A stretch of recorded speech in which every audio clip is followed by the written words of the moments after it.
Hello, everyone. Welcome to JINSA's timely webinar entitled Civil War and Now Peace, ? The Wagner Group Rebellion and Russia's Future. I'm Jonathan Rui. I'm JINSA's Director of Foreign Policy, and I'll be moderating today's panel with three distinguished guests and longtime friends of the organization. General Philip Breedlove is the former Supreme Allied Commander of NATO and a participant in JINSA's Generals and Admirals program. He is also Distinguished Professor at the Sam Nunn School of International Affairs at Georgia Tech. Ambassador Steven Sestanovich is the George F. Kennan Senior Fellow for Russian and Eurasian Studies at the Council on Foreign Relations. He is also the Catherine and Shelby Cullum Davis Professor of International Diplomacy at Columbia University School of International and Public Affairs. And the Honorable Stephen Rademacher is the former Assistant Secretary of State for International Security and Nonproliferation, and he is currently a senior advisor here at JINSA's Gemunder Center for Defense and Strategy, where he also serves on our Iran policy project. And I'd like to extend an extra kudos to Steve Rademacher for joining us while he's attempting to prepare to board an international flight. So lots to get into today, obviously, so I'm going to skip the usual intro remarks. I'll just note for our audience, if you have any questions, please type them into the Q&A box on your Zoom screen, and I'll do my best to pose them to the panelists in the time we have. So General Breedlove, I'll begin with you, focusing on the background for recent events. So I think by this point, our audience knows at least a bit about the Wagner Group and Yevgeny Prigozhin. So I'll just jump straight into the first big question. How did we get to the point, or how did Russia get to the point late last week where one of Putin's, at least longstanding allies, was driving on Moscow with a Russian private military company that was in some form of mutiny or open rebellion, I think might be the best term? Well, I think we can all agree, those that follow Prigozhin and the Wagner Group, that this may have surprised us how and what happened, but the fact that it happened probably didn't surprise many. We watched over the past months a pretty heated exchange between Prigozhin and the leadership of the Russian military apparatus over the battle in Bakhmut. There had been squabbles before this, mind you, but they were not very prominent. But they became very public and prominent during the battle for Bakhmut, where Mr. Prigozhin said over and over again that his forces were not being given what they needed to fight the fight, demanding additional support, demanding additional supplies, and at least once, some say twice, made a pretty credible threat to pull off the line if he was not given the supplies that he needed. And so he has been vocal ever since that time about the leadership of Gerasimov and Shoigu and how they're fighting this fight. And this has built to a crescendo, of course, up until the day that this whatever you want to call it, insurrection kicked off. And in that time is probably the first time we've ever seen him be quite so demonstrative in attacking some of the words of the leader, of Putin.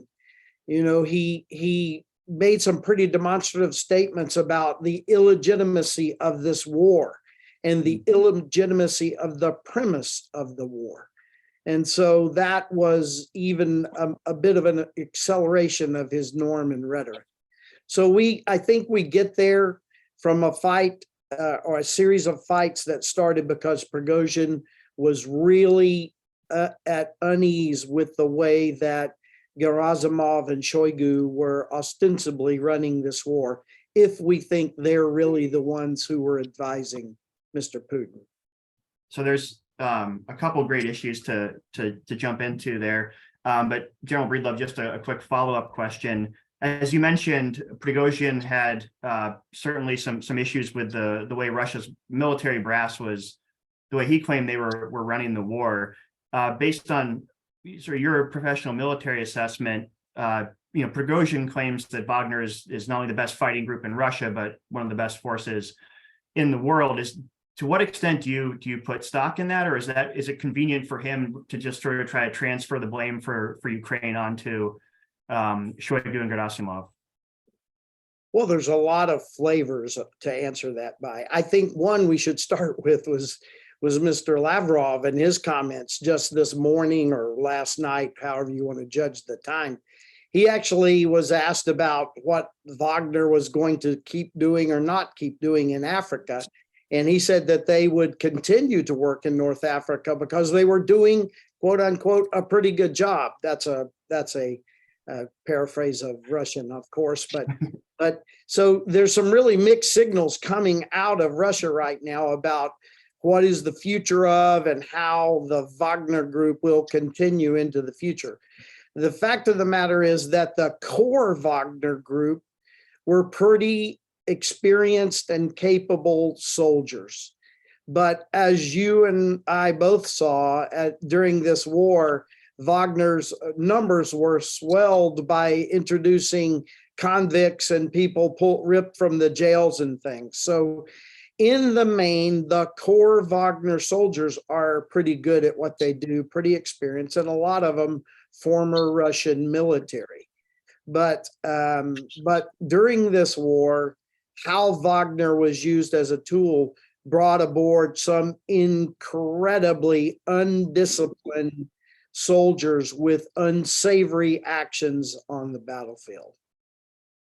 Thank you. I certainly want to revisit the issue of where Wagner goes from here, both in the Ukraine and more global context later in the talk. But Ambassador Sestanovich, I'd love to sort of pose maybe one of the $64,000 questions to you, which is, we heard General Breedlove say that Prigozhin's rhetoric started to skate dangerously in the territory of going after Putin himself. So what is your assessment in terms of why Prigozhin launched this mutiny or rebellion? Was this purely directed at the military establishment? Was he hoping Putin would take his side? What was his calculus here?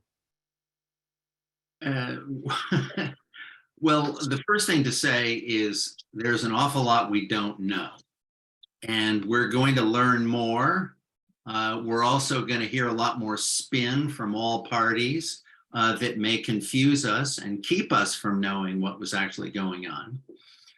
General Breedlove has kind of set the stage in a very good way in looking at the Bakhmut battle, which from the beginning has pitted the Wagner people against the professional military. But I think it's important also to add the most recent trigger to that conflict, which has been the reason for and the big grievance that Prigozhin has mentioned in all of his statements. And that is the idea that Wagner people would have to leave the group and would have to sign contracts with the regular army, meaning that their status would be regularized. They would no longer be reporting to him. They would be reporting to the people that he hates, General Gerasimov and General Shoigu. And he has said again and again that this is what he was trying to do. He's released an audio statement today insisting again that he was not trying to launch a coup. I think he's probably saying that at least on the advice of his lawyers. But he also had repeated the idea that he wanted to roll back these new rules. Now, it should be said that since the time, which was about 2 weeks ago, that the military, little over 2 weeks ago, the military talked about these new rules, which would have the effect of basically bringing Wagner under their control. In that time, Putin had a very publicized, long conversation with these military bloggers in which they asked him about this, and he supported those new rules. He took the side of the generals, And in that respect was basically telling Prigozhin, you might be my former chef, but I am not backing you against the high command. And from there, you get at least Prigozhin's minimum goal, which is to roll back the new rules. I think he almost surely had, he surely had a medium goal beyond that, which is to oust Shoigu and Gerasimov. And he may have had a maximum goal, which is to make himself an independent center of power, if not replacing Putin, at least on par with Putin as far as the management of the war goes. And for all we know, he may have wanted to be the person who replaced Shoigu and Gerasimov, although we know that he has his favorites within the high command. And so that seems like the most obvious thing. Let me just say one other thing about a crucial point that General Breedlove made, which is that in his statement, beginning with, starting Friday, the most extraordinary thing that he said was that the war is based on lies. Now, he attributed these lies very subtly to the generals, not to Putin.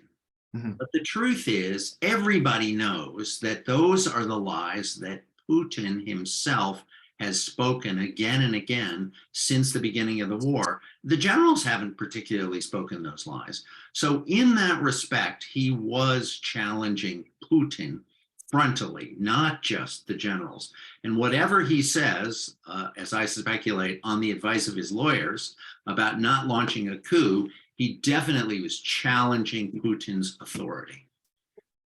So sort of a follow-up question there, and Ambassador Sestanovich, I'll address it to you, but then sort of open it up for the entire panel's consideration, which is there was lots of speculation, and obviously the key word here is speculation, that Prigozhin had been sort of seeding the ground, maybe politically inside Russia before he made this bold move. And there was obviously a lot of speculation about if Putin could continue commanding sufficient loyalty among the broader security apparatus in Russia, things like that. So I guess at the risk of just asking the question bluntly, do we know enough now to say one way or another whether it seemed like this was Prigozhin acting almost, by himself, with the Wagner group at his disposal, or might this have been a broader effort on his part?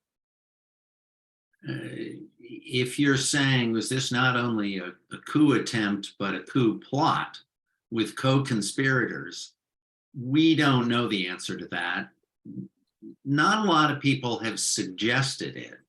And certainly nobody stood up on Saturday morning and said, I'm with you, Prigozhin, other than the people in the streets in Rostov who were clapping for him.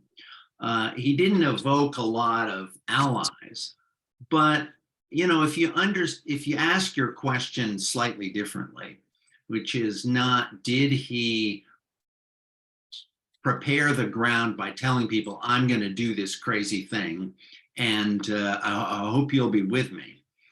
Did he instead think, there's a lot of discontent with the way the war has gone in all parts of the Russian elite and some parts of the Russian population. And if I take a strong stand, the hero of Bakhmut, the charismatic leader who's made shown he can do things, maybe others will evoke some kind of support in other circles. But beyond that, and we don't even know that, I think we have to assume that this was a case where Prigozhin thought he had the ingredients for a successful challenge on his own.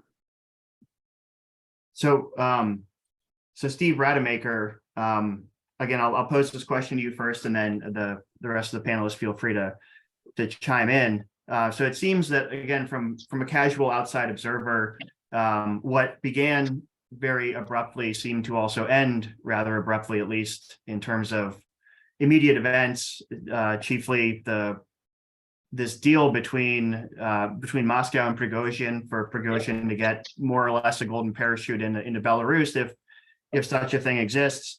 What do we know about the deal that's been struck that at least stopped the most recent chain of events? I mean, so what do we know about it? And doing a quick after action assessment, does it strike you that this can be counted as beyond a tactical success for either Putin or Prigozhin?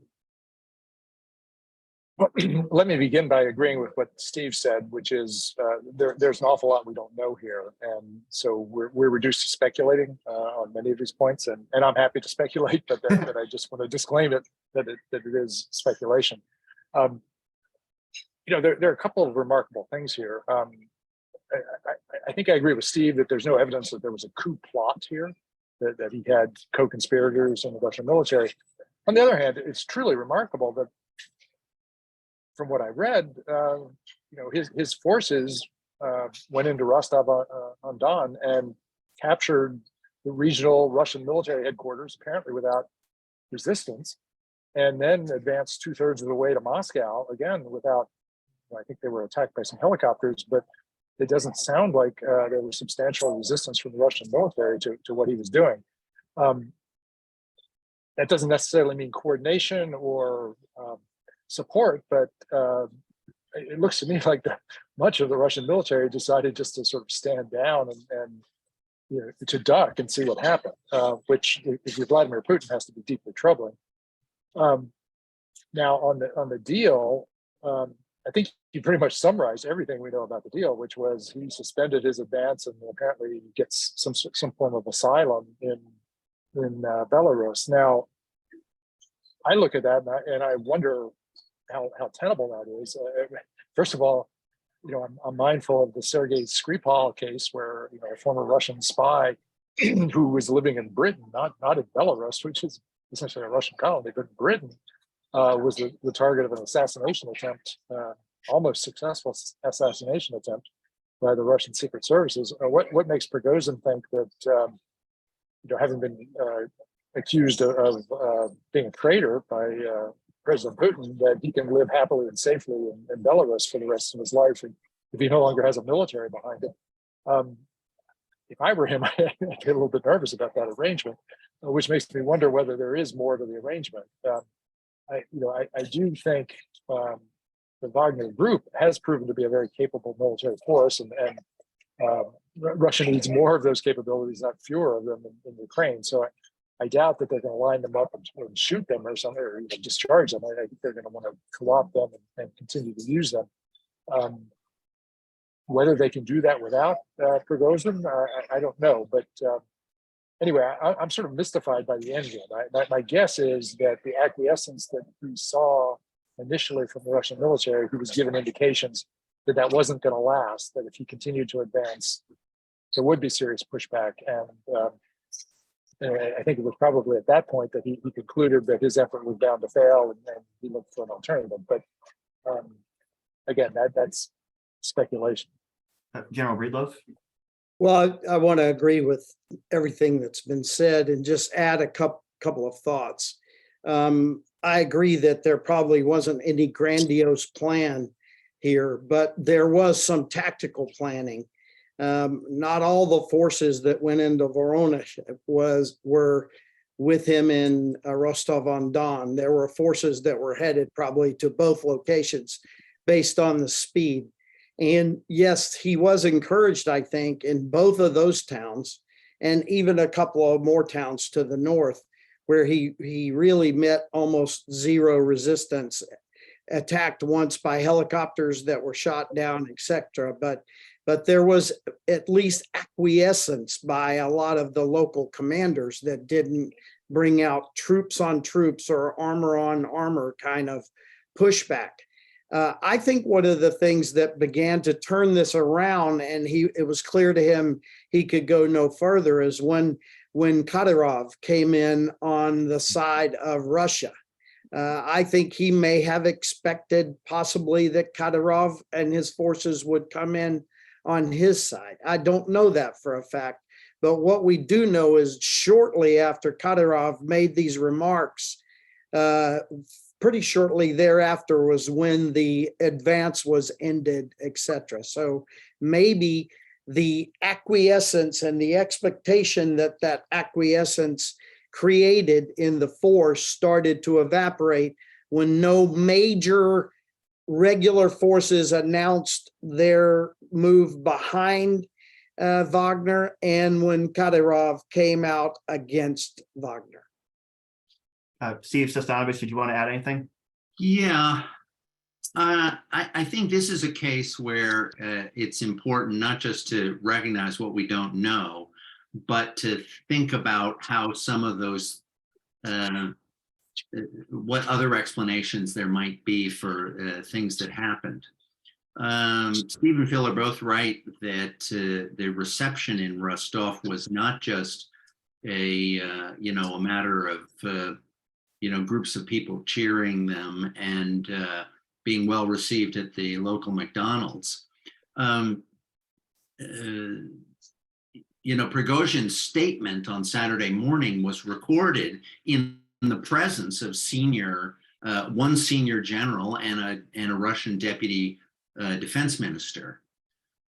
So you could say, all right, he's already broke the unity of the military establishment. But I'd ask this: was anybody from Moscow telling their forces to fight?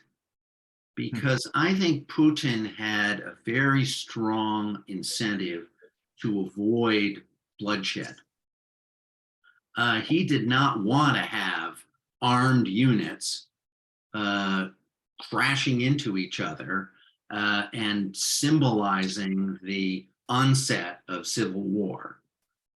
He wanted to have this kind of fixed in some way that would make it possible for him to say, I'm the ultimate peacemaker. I'm the defender of stability. That's been his slogan for 20 years.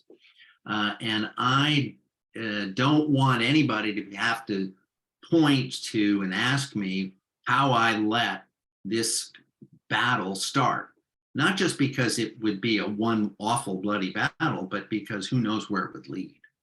So I think both Prigozhin and Putin were under a lot of pressure on Saturday to kind of come up with some arrangement that would head off an armed clash.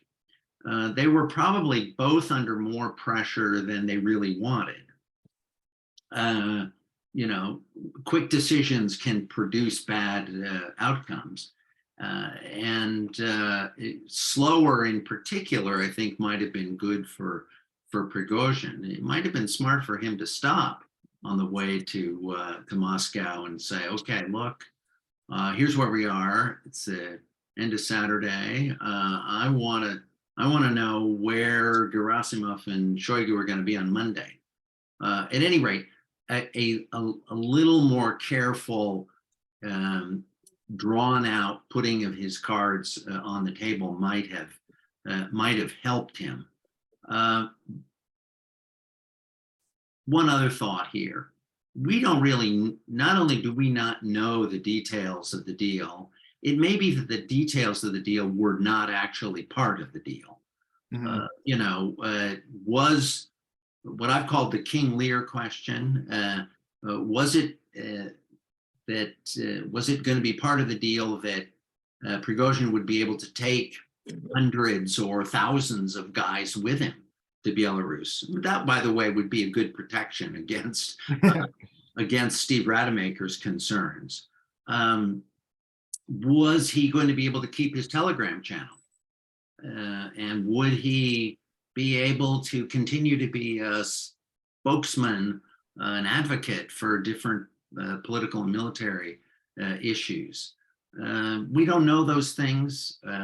It may be that they weren't addressed because they were doing this on the fly. Yeah. And we don't know how many of the principals were actually communicating with each other and how clearly and fully. So we'll jump back into sort of where we go from here in terms of what comes next in Russia and then also the war in Ukraine. But being mindful of the fact that we've got a hard out, I want to be sure to get to some of our audience Q&A.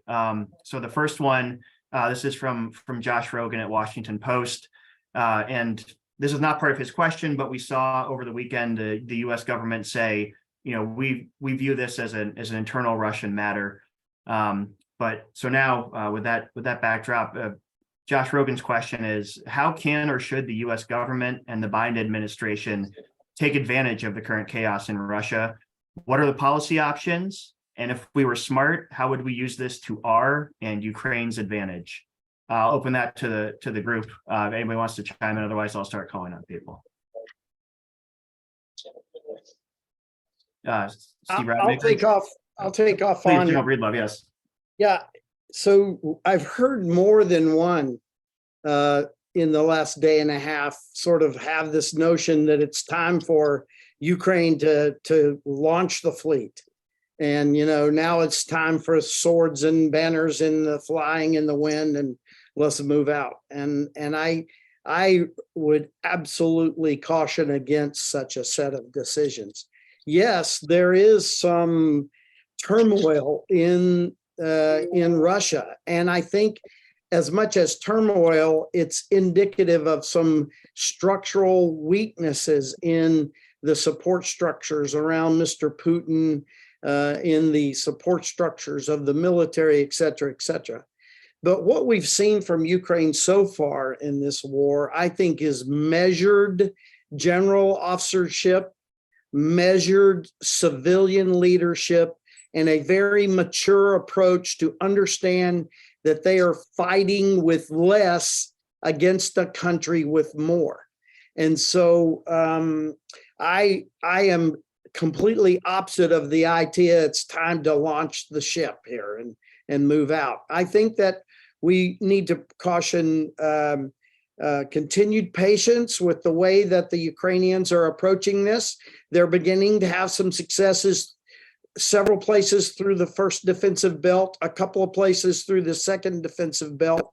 If you listen to the people truly on the ground, they've used less than a third of their force so far, and they have a large amount of capability yet to bring forward. And my hope and prayer is that they continue this very mature approach of probing, trying to find the right place and the right time to move out, and they not leap to any perceived opportunity by this disarray inside Russia. Steve, please. Can I pick up on this? Because I certainly agree with all that. Let me mention something that has clearly been evident in administration statements so far and those of other allied governments, and that is the idea that we shouldn't be trying to take sides.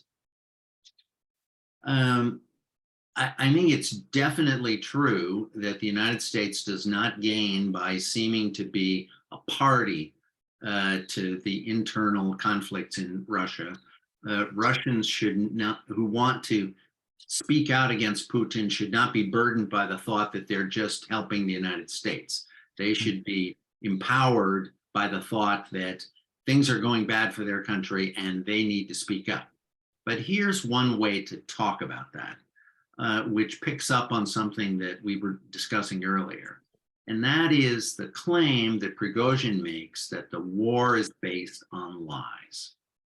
And I think this is a fundamental theme that has not been exploited by Western governments adequately. We've talked about this as aggression and so forth. Yes, absolutely right to deny it. But the information warfare theme that Putin is advancing this war based on lies is an important contribution made by Prigozhin to the debate. He said, this is made up. Ukraine was not about to attack Russia. NATO is not about to attack Russia. And we ought to be picking up on that, saying that an important new element in Russia's internal discussion has been introduced. And we hope that that can be the basis of further discussion, because Russians need to understand that this war started with lies. Steve Rademacher, is there anything you'd like to add?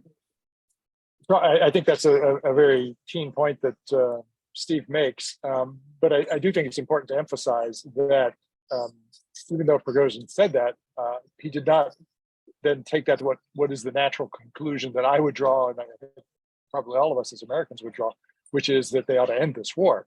To the contrary, his conclusion is, well, I think his conclusion is we just have to fight harder.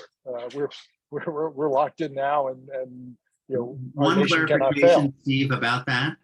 He hasn't said we need to fight harder. He said we could have done better than the military. But he has said today, Wagner is out of business, disbanded as of July 1, meaning we're not fighting this war anymore. And he said no Wagner people have signed the contract that they were asked to sign in order to become part of the regular army. That's important. That means these guys are saying, we're done. Yeah, but well, fair point. But you know, I don't think he represents fundamentally an anti-war current in the Russian body politic. To the contrary, he and his backers, their main critique is that these generals and our defense minister have screwed this up by not fighting hard enough. And you know, we've been fighting with one arm tied behind our back. And you know, I think there's another comment he made, quite the opposite, that we need to turn ourselves into North Korea in order to win this war. And the larger point that I think I want to make about this is, you know, at the moment, the pro-peace faction in Russia is basically invisible. You know, first of all, they're subject to prosecution if they even express thoughts about, you know, ending the war on terms other than Russian victory. But you know, I think there's people cheering in Rostov-on-Don. I don't think they were cheering because they thought Prigozhin was going to end the war. I think they were cheering because they think finally here's the guy who can win the war. And until that corner is turned, we still have many you know, bad options, or a lot more bad options than good options in Russia. And you know, I'd be delighted to see President Putin go and be replaced. But it is an important question to ask, well, who's going to replace him if he moves? And will his replacement be somebody we can work with better, or is it going to be someone who's going to double down on all the bad bets that President Putin has made? And so, you know, I don't know who the man of peace is, who we could support to replace Putin, which, you know, may help explain why the Biden administration is not doing more to interfere. Although I do think there's another adage that's relevant here, which is it's often attributed to Napoleon. I don't know if he actually said it, but the basic thought is that when your adversary is in the process of self-destructing, just get out of the way. Don't interfere. And I think that has actually been the guiding philosophy of the Biden administration. And you know, I have trouble criticizing it, especially given that I don't see exactly who it is that I'd like to see them support. You know, I don't think I would like to see Prigozhin in charge of the Russian nuclear option. I'll leave it at that. So thank you for that. And I think this now is a good opportunity to jump into the next issue, which is obviously everything we've been discussing takes place in the larger context of Russia's war of aggression in Ukraine. And so we've heard some about Ukraine's current counteroffensive, and as General Breedlove mentioned, Russia's defense in depth is certainly a formidable challenge. I'm going to pose perhaps a leading question, but I'd love to get the group's thoughts, which is, it seems like morale has been a sort of persistent weak point in Russia's military combat effectiveness and capability in Ukraine, among other shortcomings, obviously. Would you agree with that statement? And if so, how could the recent events do anything but worsen that, even in the context where there's no pro-peace faction at the higher levels? But at some point, is there sort of is this a fatal weak point for the Russian forces in Ukraine? I guess General Breedlove, I'll circle back to you first. Well, I think it's fairly easy to put yourself in the mindset of that Russian soldier waiting in the slit trenches in some of these defensive belts that have been built. And, you see in front of you the ground that you expect Ukraine to come across. And you hear that in some areas your forces are holding, but in other areas your forces are beginning to fall back or be divided, and that the Ukrainians are to some degree on the advance. And so if you're in that position and you have a firm commitment from behind you, that's one mindset. But now I think we have troops, at least in the south, where Rostov-on-Don was their support base and their command and control structure. And they're looking over their shoulder, and now they're a little confused at what they see in the rear. Again, maybe now Prigozhin is gone from that area, but they know that their bosses acquiesce to Prigozhin being there and being in control. And I would just say that there's probably some mid-level leaders and so forth, and the men in the trenches that really wonder who and what now stands behind them in this fight. So I do not think in any way, shape, or form this improves the morale of the Russian soldier. Even now that Mr. Putin seems to have eliminated this immediate threat, I think there are many that are wondering what is the substance of what stands behind them. Ambassador Sestanovich, anything you'd like to add? Yeah, I think it's going to be crucial to watch Russian military morale, and everything that we know from the intercepted phone calls of the guys in the trenches suggests they're not in a good place. They think they're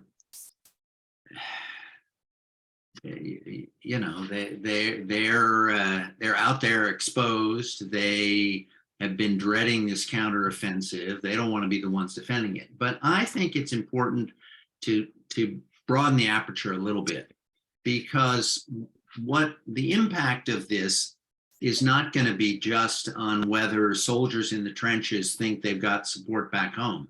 The question is, what is the support back home?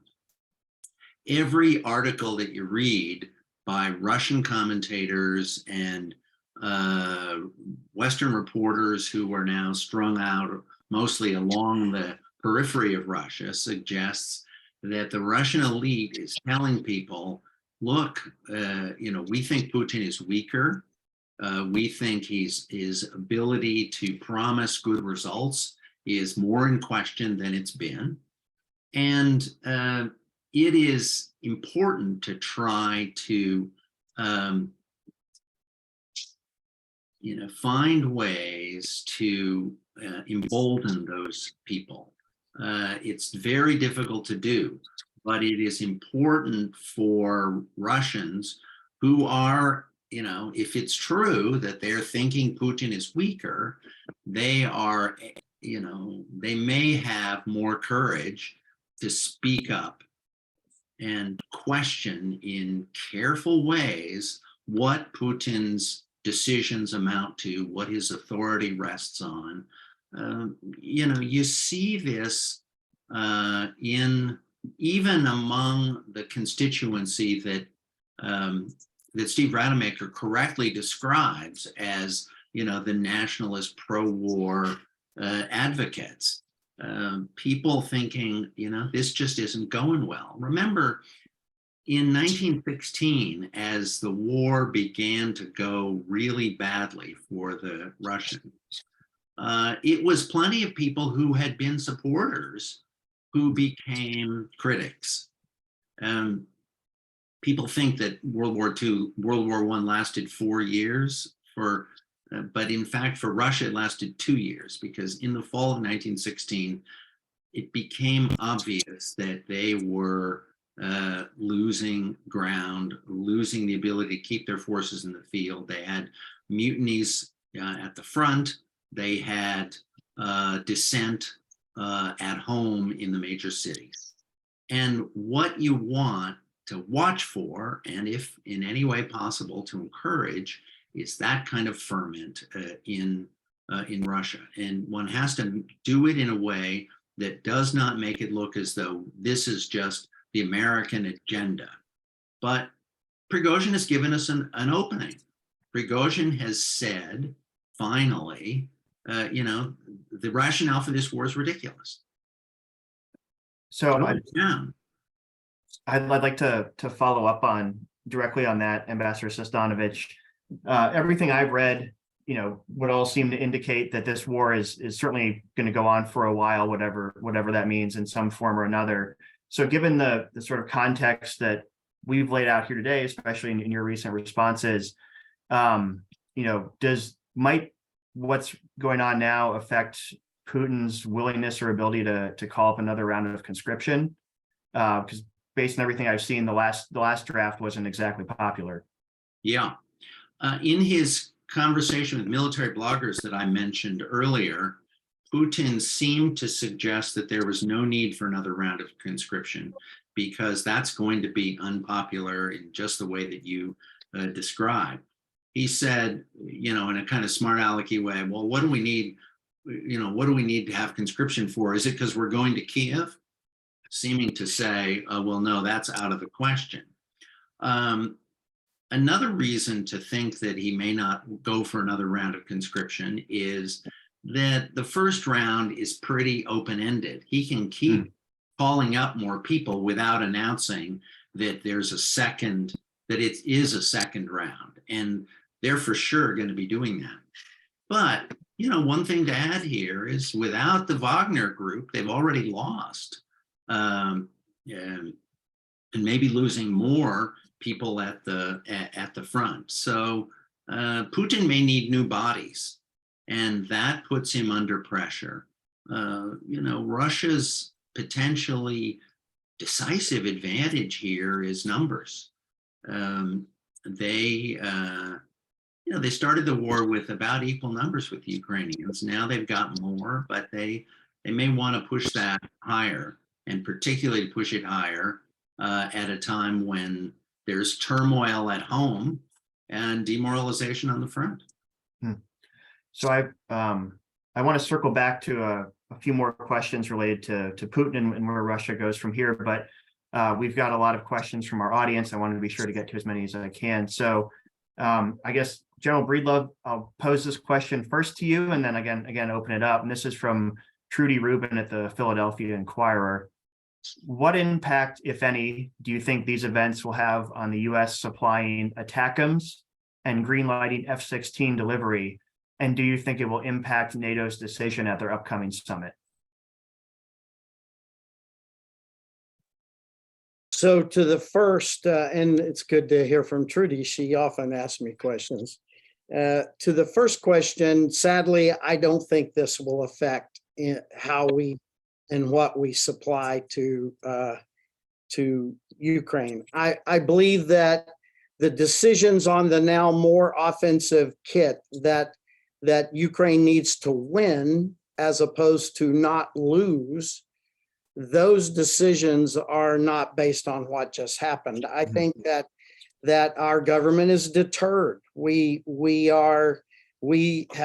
Putin's army is failing him in the field, but his war of intimidation, his war of words, or in military parlance, his war of deterrence is succeeding very well in the West. The West, in most, especially our capital, is afraid of giving Ukraine those things they would need to decisively win, because I believe we are deterred by what we think would happen if we did see a decisive win in Ukraine, and how Mr. Putin might react. So as to whether this will change our approach to us giving them the things they need to be more offensively capable, I don't think it's going to affect it. The second question is a little more nuanced. Clearly, I think that Vilnius will consider these things. We, now see Mr. Macron and others becoming a little more supportive of what we should do for Ukraine. It would just be my opinion. I have no unique insight. I don't really believe this is going to move the dial very far there, but it certainly will be part of a larger conversation. Is there anything either of the Steves would like to add on that question about U.S. support? I agree with General Breedlove on both points. I think in my mind, if this war continues, there's little doubt that eventually we will get around to delivering F-16s. Eventually, we'll get around to delivering ATACMS. That has been the entire history of our involvement. We've slowly escalated. But of course, when you look back on it, you have to ask, what took us so long? Why did we do it so incrementally? And why did we force the Ukrainians to fight so long without all the capabilities that we were ultimately prepared to give them? Aren't we basically sacrificing Ukrainian lives by doing that? And so I personally, I think it's shameful. I mean, I think we should stop dragging our feet and go to where we're going to end up. And but that's my personal view. The question was, will these events accelerate that process? And I agree with the general. Unfortunately, I don't think they will. Likewise, on the question of NATO accession for Ukraine, I think the practical reality is that it is out of the question as long as this war continues. And that's because every single NATO ally would have to agree to admit Ukraine to the alliance. We can't even get Turkey to agree to let Sweden at this point. But taking on a new member who was in armed conflict with Russia, I think it'd be a lot more than Turkey that would decline to sign on to that. Jonathan, let me add one thing to this. A lot of the analysis that one reads about Putin's position is that he has got to show that he's not weak, that his authority has been challenged, his ability to get results in the war has been threatened by people who are, arguably more successful than the generals, and he's going to be under pressure to push as hard as he can. Now, if that's your analysis, I'm not saying it's right. I think there are some reasons to doubt it. Putin is cautious and intimidated by the prospect of big defeats, but it's not a negligible possibility.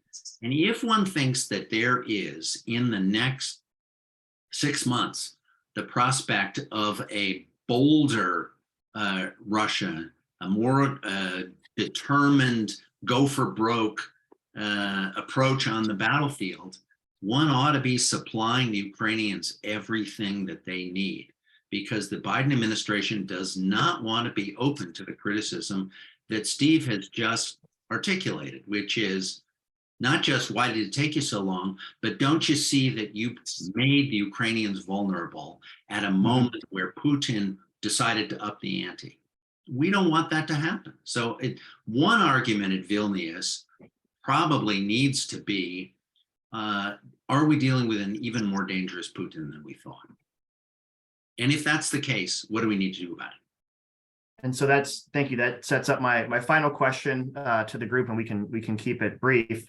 If indeed, Putin now has more reason or less disincentive to go for broke on the battlefield in Ukraine, and then given all the things we've been talking about NATO posture in the upcoming summit, does this also give Putin more of an incentive toward NATO, and on the one hand to be more aggressive, potentially if he's backed into a corner, or for lack of a better term, and or become more closely dependent on military and strategic cooperation with Iran and China, perhaps among others? So I guess, General Breedlove, I'll pose that to you first, and we'll just wrap that up with the final question for everyone. Yes, so I think that we have seen further weakness in Russia's ability to fight in Ukraine. which is hard to understand based on the fact that he has a lot of force and a lot of capability that have not been brought to the battlefield so far in Ukraine. But I would not expect that there would be some magic huge surge of capability into the Ukraine fight. I think Mr. Putin, in my mind, and this is again just my opinion, is going to focus on shoring up the unraveled fabric around him and trying to get his base corrected both politically and militarily before he tries to move forward. And I hate to say it, but I absolutely need to dive off. Yes. Thank you for the conversation, and I'm sure that my professors will grade my paper here. Thank you very much, General Breedlove. Ambassador Sestanovich, I don't know if you'd like the final word. Now, look, just this, that we've got the possibility now of a much more fluid political situation in Moscow. And we need to be ready for anything now. You know, we've seen the unthinkable happen. Putin may actually be losing his grip, and we may see that develop. Remember, the coup against Gorbachev failed, just as the coup against Putin has failed, but Gorbachev was gone within months because he couldn't recover his political authority after that, and it had been political legitimacy had been transferred to other people. Russian institutions are kind of up for grabs, and people are going to be making their own calculations, making their own deals, maybe a little emboldened to speak out and to wonder whether the boss has really been thinking about their interests in any sort of coherent, logical, loyal way, or just driven by his own nuttiness. Putin has the opportunity to make a lot of mistakes in the next little while because he's facing a big challenge. He came out of this okay, you might say, but only measured against the very worst outcome. He's got a lot of fixing to do, and there is in that period ahead, there are going to be opportunities as well as challenges for us, and we need to be thinking about those. One of them, I'd say, is we need to see that the rationale for support for Ukraine has only gotten stronger. Excellent. Thank you for that. And thank you to all our panelists for joining us today for a wide-ranging and very intense, but also very timely discussion. And to all of our audience, thank you for participating. We look forward to seeing you again on another GINSA webinar soon. And Steve Rademacher, safe travels.